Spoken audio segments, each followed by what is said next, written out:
तो हम दोबारा रोड पे निकलेंगे, यहीं पर भी शाहीन बाग बनेगा इंशाअल्लाह ताला।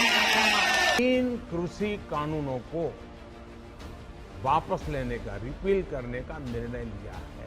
हम आपसे इस बात का डिमांड करते हैं कि CAA कानून को भी वापस लिया जाए। MSP का एक बड़ा सवाल रहेगा, जो ये 3 कानून आए इस पे बातचीत रहेगी, और सीड बिल है, पोल्यूशन वाला है, मुकदमे हैं, तो ये सारी चीजें होंगी। उत्तर प्रदेश विधानसभा चुनाव की लड़ाई अब और दिलचस्प होती जा रही है, क्योंकि चुनाव से पहले बीजेपी की सरकार पर दो तरफे हमले किए जा रहे हैं। एक तो बीजेपी पर पहले से ही किसान का मुद्दा हावी है, तो वहीं दूसरी तरफ AIMIM चीफ ओवैसी भी मोदी पर लगातार हमले कर रहे हैं। उन्होंने यूपी चुनाव में फिर से मुसलमानों के लिए NPR और NRC का मुद्दा छेड़ दिया है, और सिर्फ मुद्दा छेड़ा ही नहीं, उन्होंने सीधे तौर पर बाराबंकी से मोदी सरकार को चेतावनी दी कि अगर कृषि कानूनों की तरह NPR और NRC पर बना कानून रद्द नहीं किया गया तो वे बाराबंकी को ही दूसरा शाहीन बाग बना देंगे। किसानों के लिए ये 3 कानूनों को, कृषि कानूनों को वापस लिया। हम आपसे इस बात का डिमांड करते हैं कि CAA कानून को भी वापस लिया जाए। क्या आपको मंजूर है कि CAA का कानून वापस लिया जाए? अरे अगर है मंजूर तो कहो मंजूर, ताकि मालूम हो जाए मोदी जी को, वरना बोलेंगे नहीं तपस्या किया था। CAA का कानून वापस लेना चाहिए। क्यों लेना चाहिए? क्योंकि वो संविधान के खिलाफ है। वो संविधान जिसको बाबा साहेब अम्बेडकर ने बनाया था, जिसमें मजहब की बुनियाद पर कानून नहीं बनाया जा सकता, बीजेपी ने मजहब की बुनियाद पर भारत के संविधान में फंडामेंटल राइट टू इक्वालिटी, बराबरी का हक एक फंडामेंटल राइट है।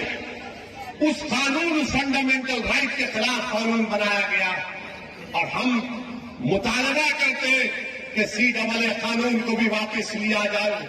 हमसे मीडिया वाले पूछ रहे हैं कि अगर नहीं करे तो क्या करेंगे? अगर NPR और NRC का कानून बनाएंगे तो हम दोबारा रोड पे निकलेंगे, यहीं पर भी शाहीन बाग बनेगा इंशाअल्लाह ताला। दरअसल मोदी सरकार ने चुनाव से पहले कृषि कानूनों को वापस लेकर यूपी में फिर से किसानों को अपनी तरफ करने की कोशिश की है। आज मैं आपको, पूरे देश को ये बताने आया हूं कि हमने 3 कृषि कानूनों को वापस लेने का, रिपील करने का निर्णय लिया है।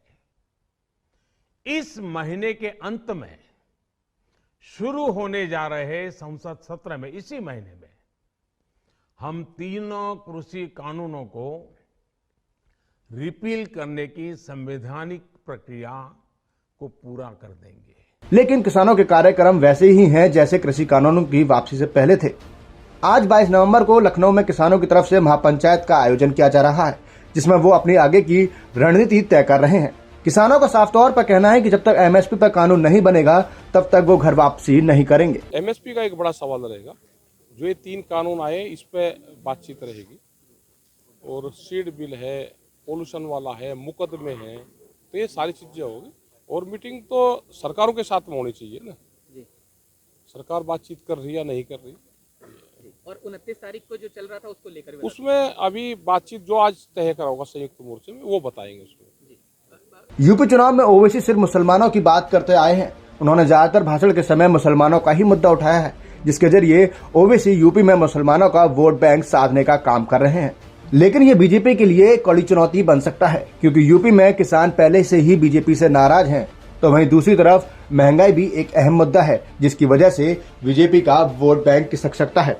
और अगर मुस्लिम वोट बैंक की बात करें तो ओवैसी मुस्लिमों को साधने में पहले से ही लगे हुए हैं। ऐसे में देखने वाली बात होगी कि बीजेपी विपक्ष के दो तरफे हमले से कैसे बच पाएगी। स्पेशल डेस्क, जनहित टाइम्स।